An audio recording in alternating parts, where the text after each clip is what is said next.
Coração.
Então, mais uma vez aqui no Café com Leite, motivo de alegria para a gente conversar sobre esse tema, né? Coração em risco. E como eu disse, né? Quando a gente senta uma dorzinha na perna, deixa para amanhã, na cabeça toma ali um comprimidozinho, alguma coisa, mas quando senta uma dorzinha no peito, diz, vou procurar doutor Samuel, o caminho é outro, né? Essa preocupação é comum. Seja bem-vindo, doutor. Muito obrigado, Leite. É um prazer estar aqui de novo, viu? A gente conversar aí sobre o coração e sobre esses cuidados. Mas é verdade, a dor no peito é uma coisa que é um alerta para que a pessoa entenda que agora o negócio é um pouco mais sério, né? Agora chamou a atenção, reloginho. Mas você sabe que não é nem todo mundo, não. Você falando aí, eu me lembrei, ontem mesmo, eu saindo do hospital, o plantonista do hospital estava tentando convencer um paciente que chegou lá com dor no peito, o eletrocardiograma alterado. Aí ele disse, não, isso aí não é nada não, isso aí foi um negócio que eu comi, foi o paciente. O paciente. Aí ele me chamou mais para contar a história, né? E eu não consigo não me envolver, né? Aí fui lá, até a mão, cheguei perto para conversar assim de próximo, né? No corredor mesmo com ele, como se eu fosse um conselheiro, né? Disse, rapaz, você pode até ir que você não está preso aqui no hospital, né? Claro, né? Ele tem o direito de ir embora, né? Mas vou lhe dar um conselho. Aí expliquei tudo que podia acontecer para ele. Eu acho que ele insistiu um pouco em ir embora. Depois eu precisei ir, porque eu estava indo para casa já. Eu acho que aquele paciente foi para casa ainda, mas um dia ele volta. Se Deus quiser, ele volta para a gente cuidar dele. Tem que pensar assim, né? Porque de qualquer maneira, são aqueles tradicionais teimosos. É homem. Se fosse mulher, estava lá. E as pessoas que são mais ativas, mais ocupadas, e os que são, inclusive, da área, muitas vezes, né? Acabam negligenciando também os sinais, escondendo, né?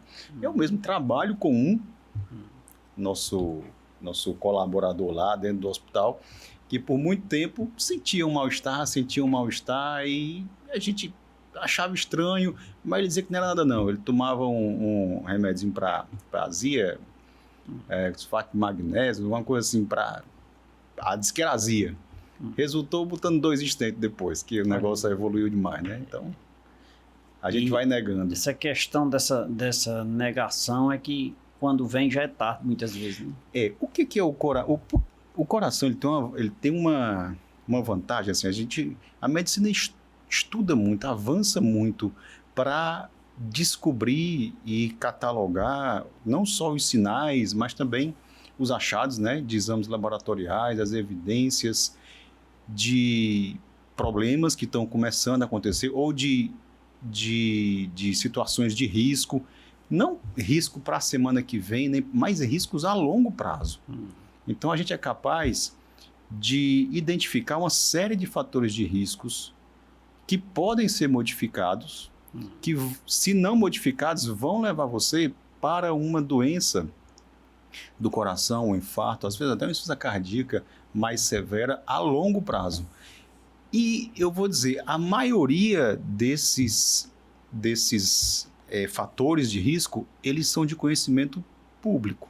Quem não conhece sobre a alimentação, sobre a prática de atividade física, sobre o peso, sobre a gordura abdominal, né, visceral, né? Quanto mais globoso ali aquele abdômen, então maior risco cardiovascular, sobre dormir bem, sobre o estresse. Então todo mundo conhece sobre isso aí, né? Sobre alimentos saudáveis, né? Como controle da pressão arterial, controle da glicemia, açúcar, todo mundo conhece sobre isso. Se você perguntar, você quer se defender de um problema, quer prevenir um problema cardíaco quando você tiver mais para frente? Claro que eu quero.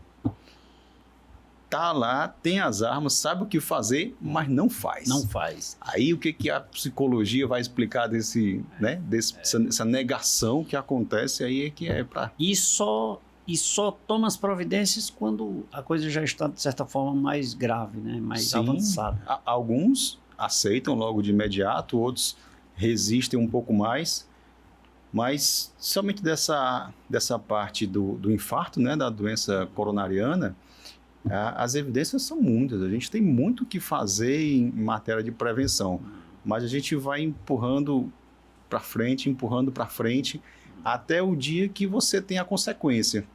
E ainda é pior a resistência que as pessoas têm sobre isso, porque chegam no consultório do médico atrás de uma pílula, uma injeção, alguma coisa que... Já chega pré-medicado. Eles chegam querendo uma solução, entre aspas, fácil. Porque mudança de hábito de vida não é fácil. Sim, quem disser que não está... Um propósito muito forte pode te motivar para isso. Mas ter propósitos fortes também não é tão fácil. Então, você precisar mudar um hábito de 50 anos, hábito alimentar de 50 anos, que nem é só você, mas sua casa inteira. Sim. Quando você chega em casa, está todo mundo comendo aquela comidinha. Né? Você vai mudar como, né? Às vezes cigarro talvez seja o mais simples, assim, porque é tão evidente, e a maioria das pessoas hoje, a nossa sociedade fuma pouco, né? Em relação a outras sociedades, como por exemplo da Europa, né? Então, você tem na casa um fumante, aí tem 6 que não são. Então é mais fácil você conseguir a adesão, né? Mas comedor de gordura nós temos muitos em casa. Porque é bom e gostoso, né? É verdade, é impressionante. Me diga uma coisa, quando a gente fala de saúde do coração, o que é que nós estamos falando? Do cuidados com a vida? Nós estamos falando em vida, em quê? As doenças do coração são muitas, né? A maioria, a doença mais comum, que é a doença que mais letal, não é mais letal, mas é a que mais mata no mundo todo, no Brasil, no Ceará, no Nordeste.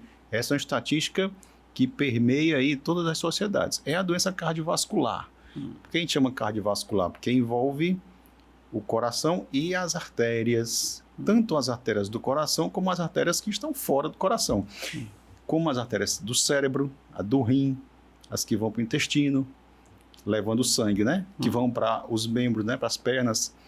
Então, isso, juntando todas essas patologias, você tem um conjunto de doenças que provocam morte, são os campeões em provocar morte em várias sociedades. E é muito comum a gente ter pessoas simplesmente negligenciando esses cuidados que tem com o coração. Doutor, seria essas consequências, por exemplo, desse número de óbitos que está acontecendo em jovens? Hoje a gente enxerga jovens aí indo a óbito por bobagem, né? Então, seria, por exemplo, essas ausências de cuidados no coração, porque o jovem que está lá na academia acha que não vai acontecer nada. E nós estamos vendo aí crianças praticamente, jovens aí, atletas praticamente, indo a óbito. Não estaria inserido, por exemplo, não teria relação com as cardiovasculares? Sim, tem. Certamente que sim. E principalmente a da parte cardiovascular, a do coração. O número de pessoas jovens aí em torno de 50 a 55 anos, 45 a 50 anos que a gente tem... Que vem descendo, que geralmente é os mais velhos, né? Não, você não pode esperar mais 70 anos para achar que está em risco de adoecer, não.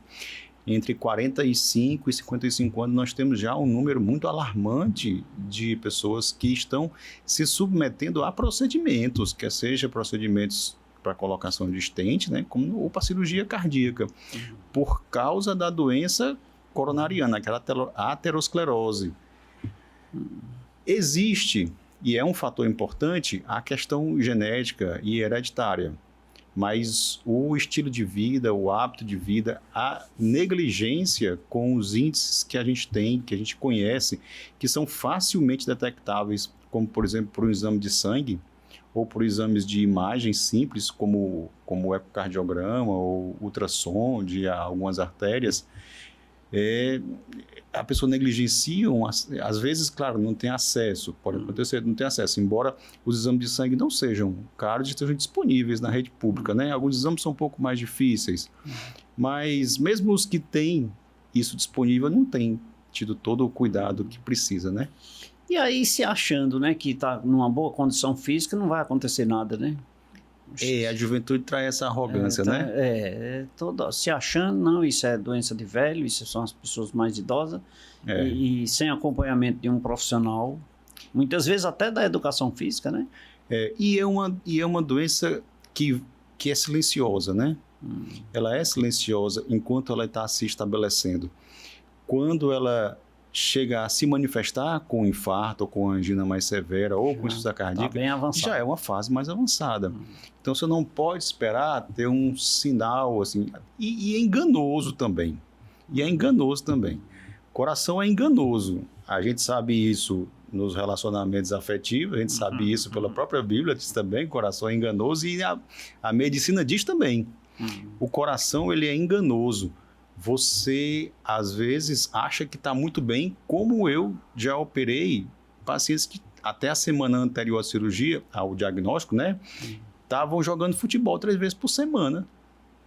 E nunca sentiu nada. E não sentia nada. Aí, de repente, começou a sentir, não foi de um momento para o outro, já estava lá, só que chegou naquele ponto de descompensação, né? Estreitou um pouquinho mais aquela artéria. Daí a necessidade de fazer algo preventivo sempre, né? Sempre, exames, né? sempre. Pois é. Eu acho que alguns até talvez por negligência, outros talvez até por falta de... Então, sei lá, é muito delicado, é uma situação assim muito delicada, né? Até... Agora que se chama atenção em detrimento de tantas, eu digo crianças, jovens abaixo de 40 anos, né? De 45, com esses problemas, né? Então é para se chamar atenção. Sim, A gente, inclusive a cardiologia pediátrica, ela tem se voltado também para alguns desses índices, inclusive o colesterol, né? Você não, a dietazinha para um adolescente não pode ser liberado porque, assim, coxinha, salgado, fritura, doce, porque sabe que isso vai causar a médio e longo prazo uma alteração, e às vezes é difícil de você resgatar isso para um ponto mais normal de risco, né? Então, desde a infância, os especialistas têm trabalhado a importância de cuidado preventivo, né?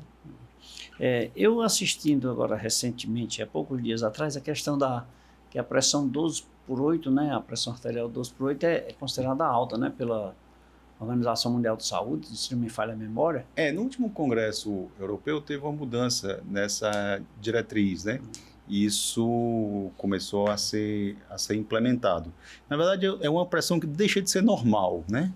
Para ser uma pressão acima do normal, não é uma hipertensão estabelecida, não é porque você mediu uma vez em 12/8, você é hipertenso para sempre.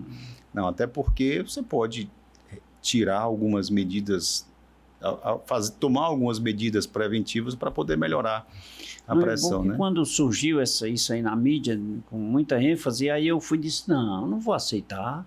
Eu passei minha vida inteira, 60 anos da minha vida com a pressão 12/8, e depois de 60 okay. Eu vou estar com pressão alta. Isso aí vai ser para quem nascer agora. Não é retroativo não, né? Não é retroativo não, vamos organizar esse negócio aí, né? Não, mas na verdade é uma situação difícil, quer dizer que eu vivi a vida inteira com pressão alta. É uma coisa muito delicada, né? Mas os estudos, eu sei que isso são estudos científicos que provam que para se chegar a esse denominador precisa de uma análise bem criteriosa. Né? O importante é as pessoas entenderem que pressão alta, que muitas vezes a pressão alta ela é assintomática, mas pressão alta ela não é tão inócua assim.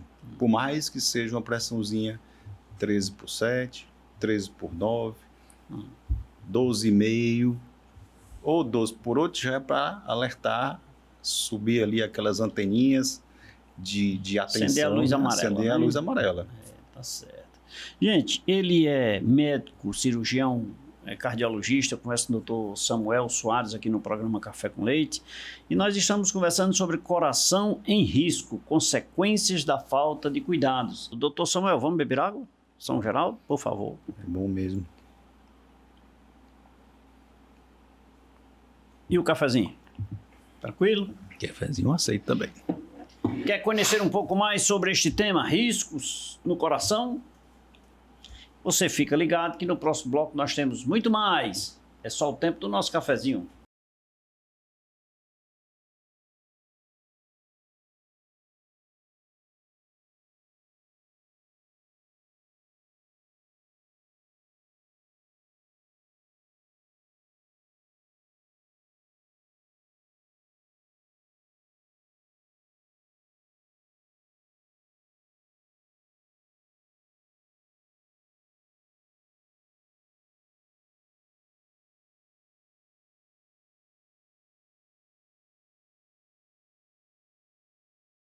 De volta nesse segundo bloco do programa Café com Leite, hoje conversando com o médico cirurgião cardiologista Dr. Samuel Soares.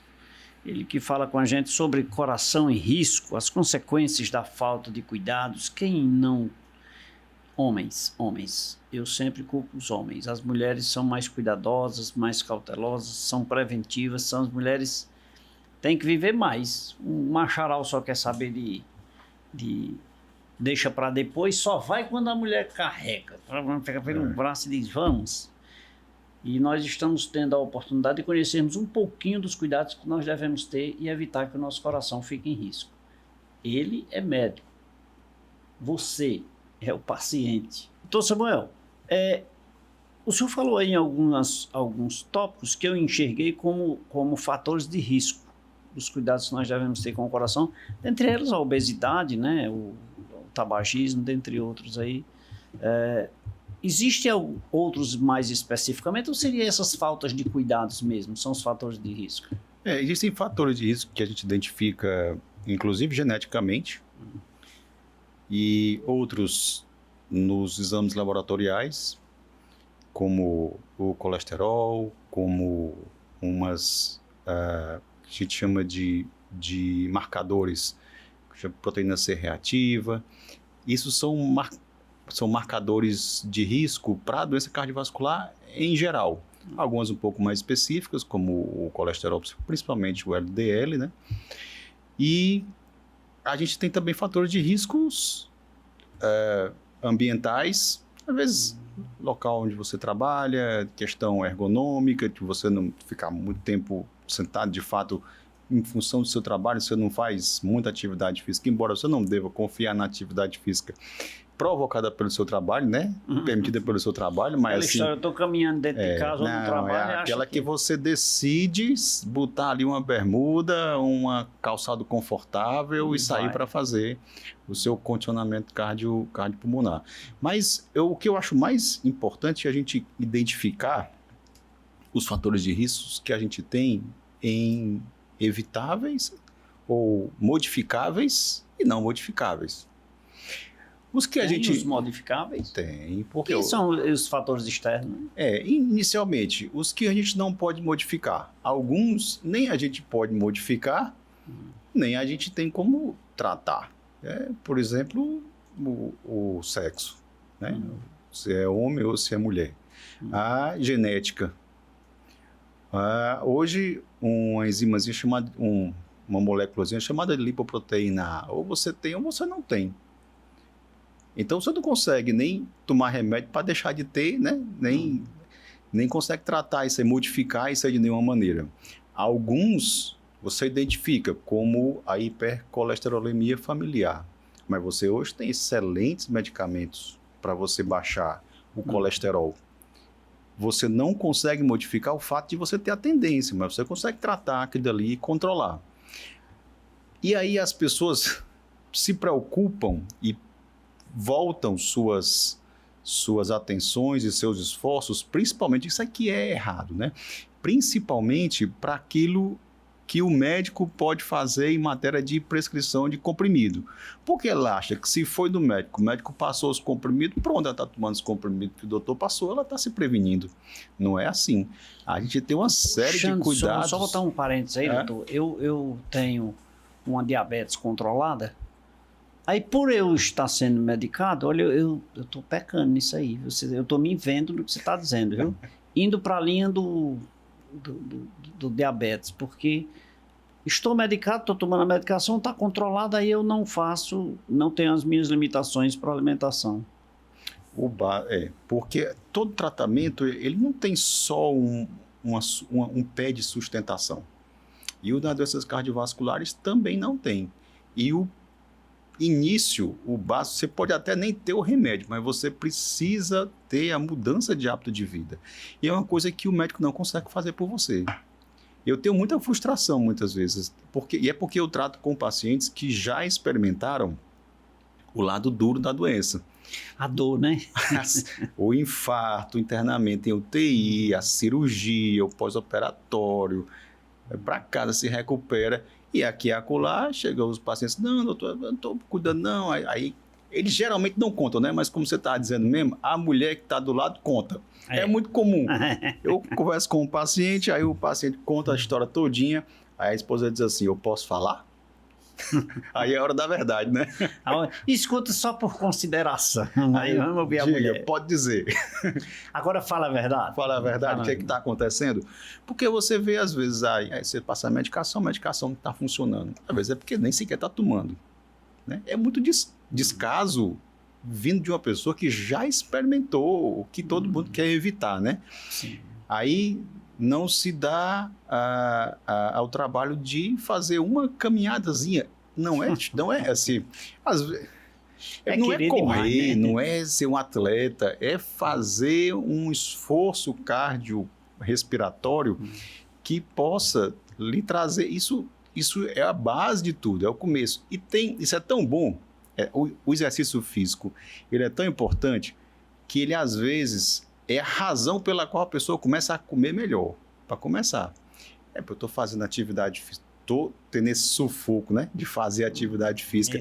Eu vou pelo menos poupar aqui um pouquinho na comida, me controlar um pouquinho para poder fazer valer, né? Senão vai tudo por água abaixo.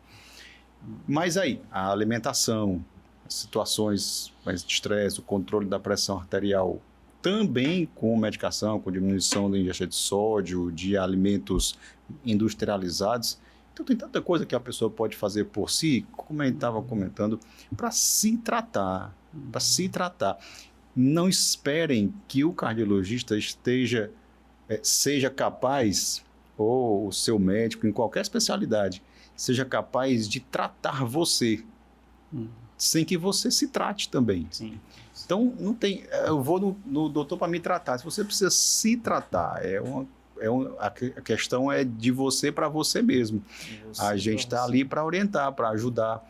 Se a gente pudesse passar uma semana com cada paciente e tal, ajudando, incentivando, ligando para ele. E aí, como é que é? Fez hoje? Mas a gente não tem condição de fazer isso, né? Esse tipo de trabalho não temos condição de fazer.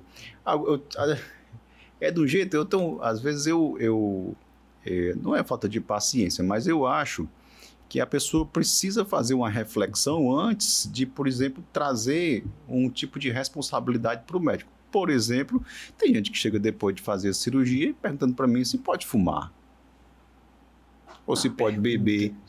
Mas se você quer que eu autorize você a beber, quer dizer que se eu autorizar, não vai fazer mal. É assim? Deixa de fazer mal?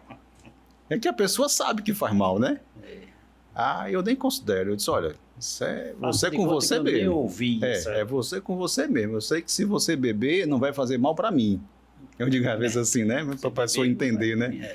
Para mim não faz mal. Para você vai fazer. A opção é sua. Se fosse eu não bebia não, mas você... Então, aí as pessoas negligenciam muito, né?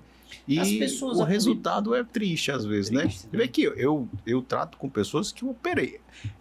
Já a minha área específica da cirurgia, isso de fato a pessoa não pode fazer por ela própria. Aí eu tenho que fazer. Certo. Só que o que eu faço é mais duro, né? Precisar aquela história, abrir o peito, tal, pega o coração, né? Bota a ponte.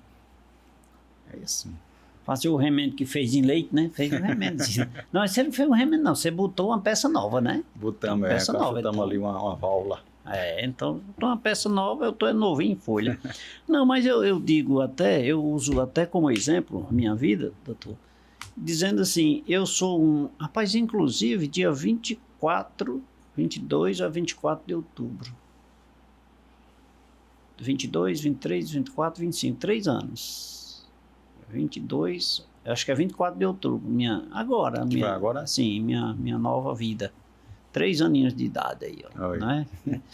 E assim, mas eu uso muito como exemplo que a minha vida mudou depois disso, né? Assim, meu estilo de vida, eu procurei mudar meu estilo de vida, procurei me adaptar, ter mais cuidado, praticar exercício, ter algumas cautelas, né? Que a gente muitas vezes relaxava porque nunca ia acontecer comigo. Né? Só acontece com os outros, né? Quando vem para dentro de casa aí a gente... Um outro lado dessa história, como existem fatores de risco que são não modificáveis, a pessoa às vezes faz tudo certo, de fato faz. Tudo certo, tá? A pessoa cuida do peso, cuida da alimentação, aqueles deslizezinhos, às vezes é difícil, tal, mas cuida da alimentação, frequenta, vai no médico e tal, e de repente se vê com a doença instalada. Pode acontecer? Isso pode acontecer, infelizmente pode, porque existem os fatores de risco que a gente não controla, né? Sim, sim. Não pode modificar. E assim, muitas vezes outras consequências podem levar, né, aquilo. Sim. Outras doenças, talvez, né? Não tem muita relação, não pode haver, né? Pode sim. E a gente tem avançado no conhecimento das doenças cardiovasculares, mas acredito que ainda há muita nuvem aí para ser dissipada em torno das principais causas, né? Muita coisa que a gente não explica. Por que pessoas que não têm um colesterol totalmente normal, não tem história familiar, às vezes infartam. Tem alguns casos que a gente não consegue chegar na fonte do problema, né? São aquelas pessoas que dizem, mas não sentia nada, não tinha problema nenhum e morreu disso. Porque a medicina não é exata, né? Não é a engenharia ali que a gente pode fazer uma conta e por mais complexa que a conta seja, o resultado vai dar sempre aquele, né? Não vai dar. É verdade.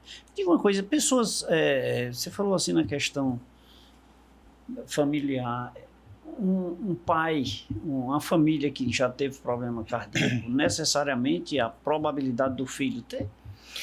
Aumenta bastante. A genética aí, aumenta né? bastante, principalmente se o diagnóstico da doença for bem estabelecido antes dos 65 anos. E se for, por exemplo, oriunda de fatores não modificativos, talvez, né? Sim, principalmente. Porque se for do fator modificativo... você pode fazer diferente, né? Do que o seu pai fez.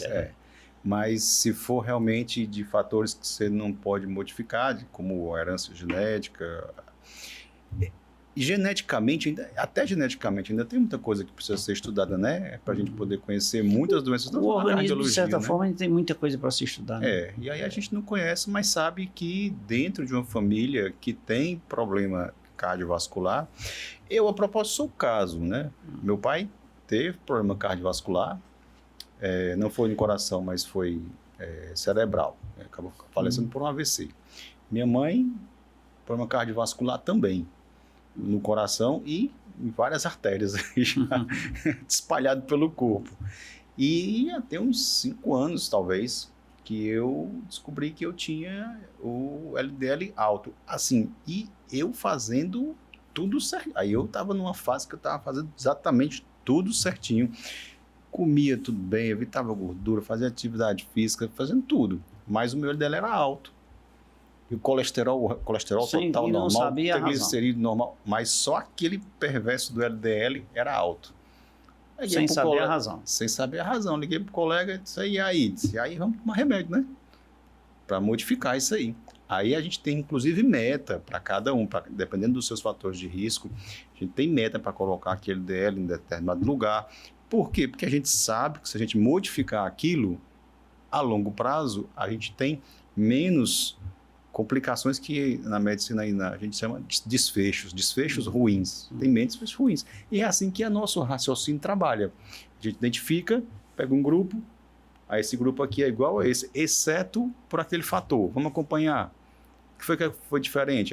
Quem tinha aquele fator adoeceu muito mais. Bom, ali tem alguma coisa. Vamos evitar aquilo dali. Então a gente vai construindo o conhecimento médico desse jeito. E o LDL é um dos principais marcadores para esse tipo de doença. O LDL é o colesterol ruim, né? É, o colesterol ruim. Aí eu hoje tomo remédio. Para o colesterol ruim. Mesmo fazendo as coisas direitinho, eu tomo remédio para o colesterol ruim. Não conseguiu detectar a razão. Herança familiar. Só. E aí, pronto, tá? Estamos satisfeitos com isso aí, tem remédio. Hoje nós temos excelentes remédios, né? Hoje temos excelentes medicações. Imagina num passado recente que era mais difícil, Muito né? mais difícil. Estou conversando aqui com o doutor Samuel Soares, ele que é médico, ele é cirurgião cardiólogo. Cirurgião cardíaco, né? É melhor, né? É melhor. Mais fácil, cirurgião cardíaco. Porque tem o cardiologista, né? Aquele que só cuida do coração. É. E o cirurgião, ele... São, inclusive, duas formações diferentes, assim. São duas formações diferentes. São dois profissionais que batalham aí nessa área da cardiologia, mas um é cirurgião e vem para o coração, o outro é clínico e vem para o coração. Então, o clínico organiza, manda para o cirurgião faz o... A gente é a última trincheira ali, né? O cirurgião é a última trincheira. Aí de lá volta para cá para continuar os cuidados. Para continuar os cuidados com o clínico. Tá certo. Meu amigo doutor Samuel, Água São Geraldo, sempre bem-vinda, né? Mais um cafezinho, claro, por favor. Quer conhecer um pouco mais sobre os cuidados que você deve ter com o coração? Você fica ligado, no próximo bloco tem muito mais. Daqui a pouquinho a gente volta.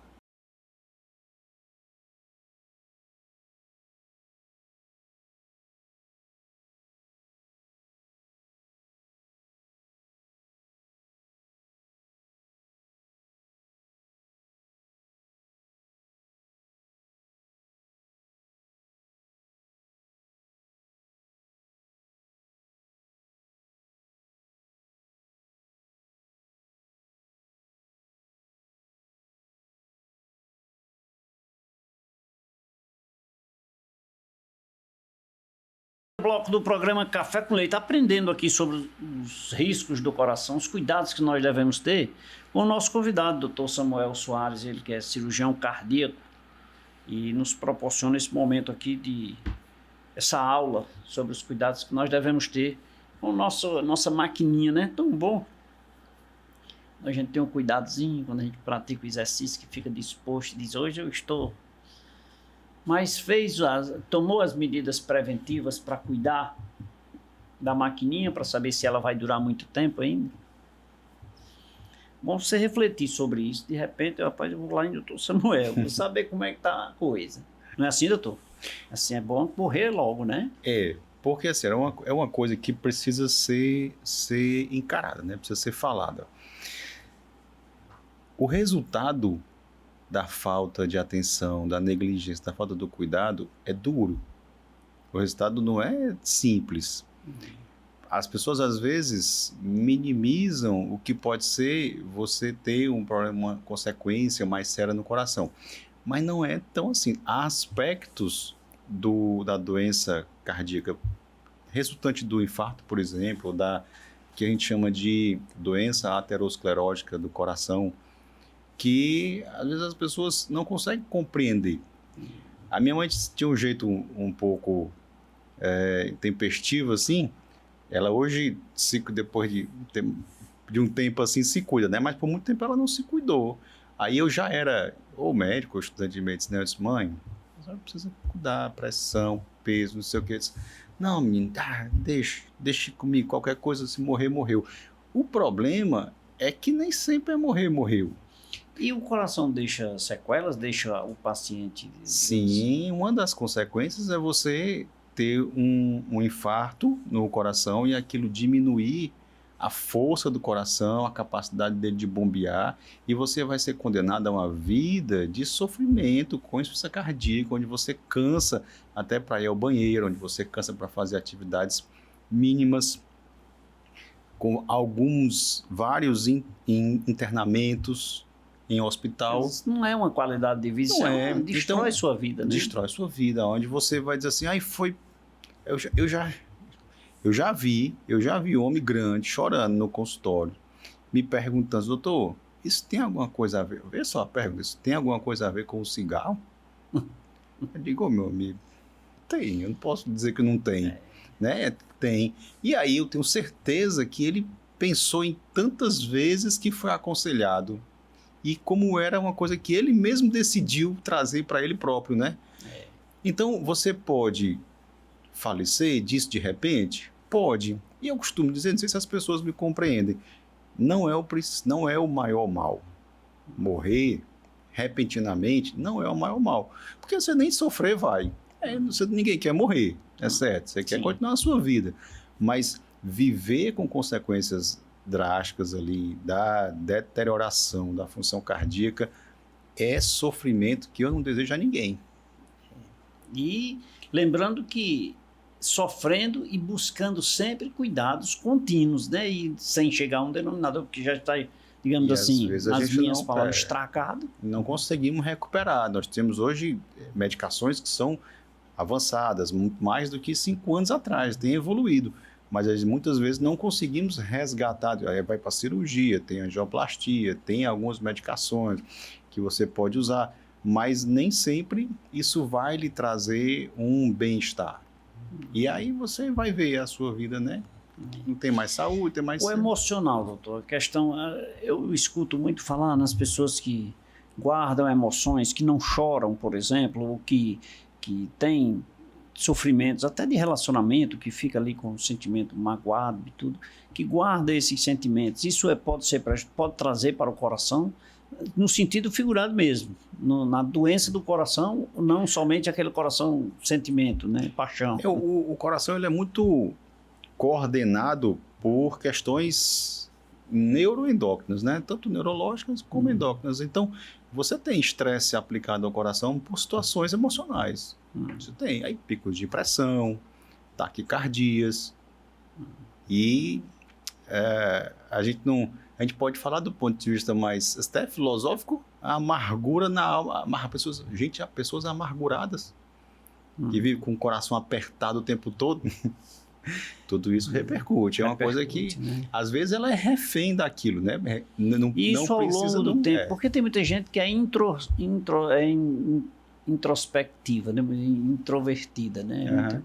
Guarda muito rancor, mágoa, raiva, sentimentos abstratos, mas que traz para o coração. Fala-se muito isso. Tem sentido? Tem. Inclusive, hoje em dia, se a gente trouxer essa questão espiritual, comportamental, hoje em dia tem aumentado, inclusive em congressos e encontros que antes eram científicos do ponto de vista tradicional, tem trazido sempre essa questão da relação da medicina tradicional com a pessoa espiritualmente falando, né? E é uma questão que tem chamado a atenção de muitas especialidades e da cardiologia principalmente. Chama a medicina da espiritualidade. Não é nada esotérico, não é uma coisa baseada em científico, não é uma coisa espiritual do ponto de vista mais assim tradicional, de como se pode compreender, né? Mas é uma coisa que só em a gente estar discutindo muito isso, é razoável compreender que tem alguma coisa relação, que está né? relacionado com isso aí, né? Tem, quando você falou em amargor, guardar, rancor, eu já escutei, acho que talvez você tenha escutado também, um modo muito interessante de dizer que você guarda rancor é você tomar um veneno esperando que o outro morra, né? Aquele de quem você guarda rancor, né? Isso não faz o menor sentido, só faz mal a você, porque você é que está tomando, né? Então, faz o menor sentido uma coisa. Às vezes a gente é refém, não é uma questão tão fácil, né? Eu entendo. Mas a gente é refém disso aí, né? Mas precisa ser lembrado, falado, né? Homem ou mulher? Quem está mais suscetível a problemas cardíacos? Tem alguma estatística que demonstra? Não, até a menopausa é o homem. É o homem. É. Pós-menopausa, a mulher... A mulher, ela começa a aumentar os fatores de risco dela, que podem ser, inclusive, amenizados pela reposição hormonal, né? Então, é uma coisa aí que o pessoal que trabalha com saúde da mulher sempre bate nessa tecla também. Ou seja, já é algo de fora para dentro. Exatamente. Com certeza. O homem é mais vítima disso aí.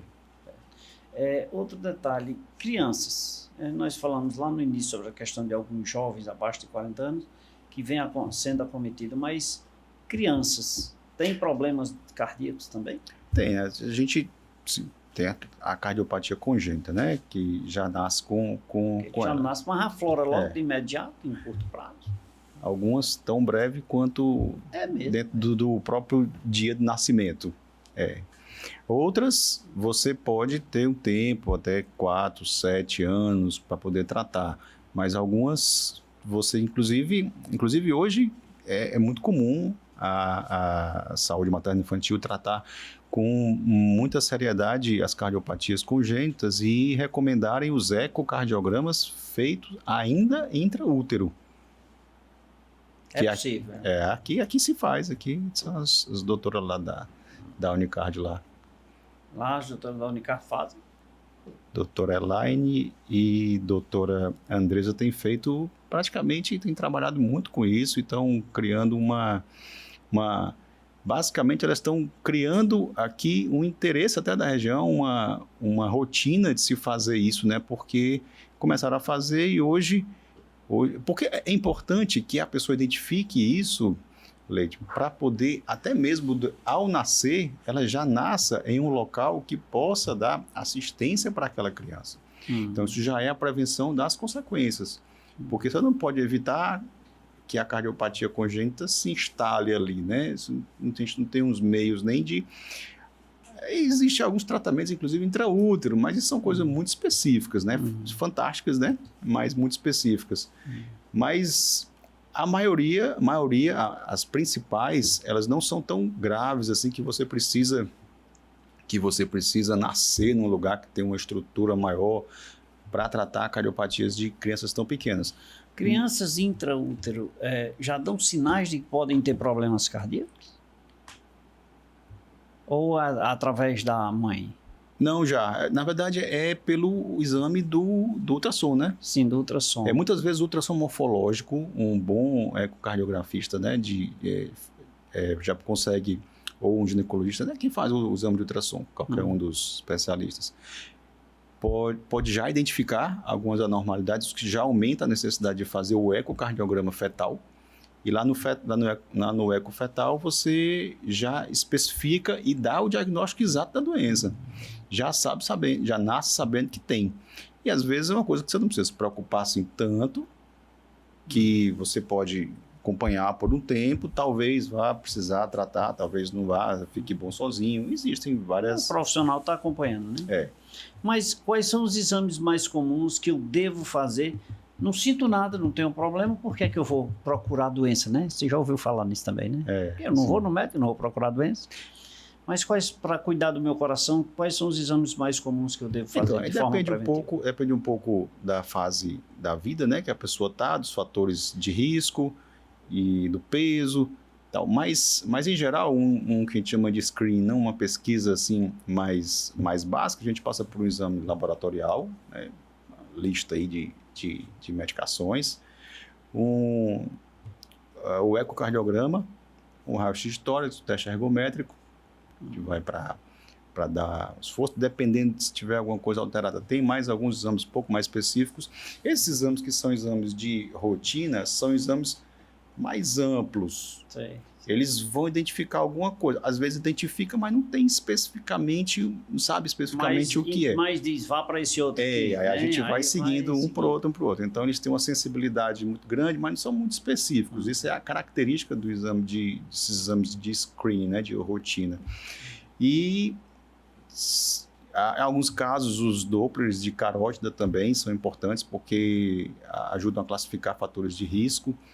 Então, e são exames, assim, não são exames muito difíceis de fazer, muitos não são. São exames acessíveis, não tem nada assim. Hoje em dia nós temos também as angiotomografias de coronária, nós temos mas aí é daquele jeito que eu falei, né? Isso é quando o negócio começa a aparecer alguma coisa, vamos buscar exatamente o que é, né? Ou seja, é possível cuidar do coração em risco. Doutor Samuel, como disse, é um tema que a gente começa a conversar e vai adentrando aí, vai buscando os caminhos e tem muito o que se conversar. Vamos fazer um intervalo? Vamos um cafezinho? A gente volta logo, tá bom? E você, fique ligado, nosso intervalo pequenininho. Voltaremos em instantes.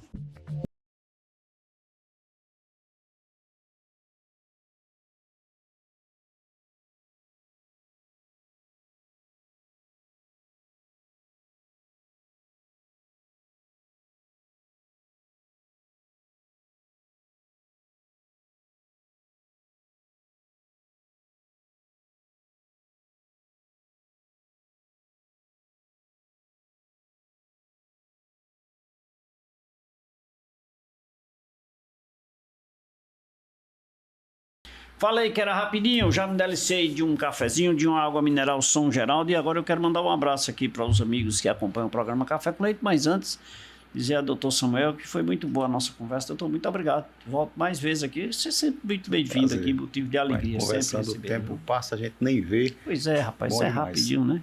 Diga a doutora Renata que venha conversar com a gente aqui. Então, falei para ela. Falou, né? Ela disse, não, eu vou, tá certo. Aí como ela falou para mim, eu vou cobrar agora. Mas graças a Deus ela está muito ocupada, né? Espero que continue sempre muito ocupada e não venha por essa razão trabalhando, né? Mas se tiver a oportunidade, diga a ela que será bem-vinda aqui tomar o meu cafezinho, viu? Digo sim. Tá bom? E a você, e muito obrigado, doutor, né? Muito obrigado. E a você que nos acompanhou até agora, obrigado pelo carinho da sua companhia, obrigado pela sua audiência. Vou mandar um abraço aqui para Dona Helena. Dona Helena é a mãe da enfermeira doutora Chesla, né? que acompanha o Café com Leite. Muito obrigado aí pelo carinho, Dona Helena. Um beijo para a senhora e eu fico muito feliz em ter a sua audiência, tá? Aires lá em Palestina, aqui em Mauriti, todos que nos acompanham em Mauriti também, sempre ligado no Café com Leite, aqui em Brejo Santo, Lavras da Mangabeira, Farias Brito, Milagres, Jati, Penaforte, Porteiras, dentre outros municípios da região. Obrigado pelo carinho da audiência. Dona Girlene Carneiro, em Morada Nova, que nos acompanha pela Brisanet. Ana Faustino, lá no Seminário do Crato. João Pedro, em Missão Velha. Rosiane, no bairro Salesiano, aqui em Juazeiro do Norte. Dona Lindaura, na rua São Benedito. Aproveite, nos siga nas redes sociais, P Café com Leite. Leite aí com 2T, viu? Que é o programa Café com Leite ou @TV Café com Leite. Siga-nos no Instagram, nas nossas redes sociais. Gente, nós vamos ficando por aqui. Lembre-se, de segunda a sexta-feira o programa é regionalizado. Aos domingos, às 23 horas, é a nível nacional pela Rede Meio de Comunicação. Beijo a todos, fiquem com Deus e que Deus os abençoe. Tchau.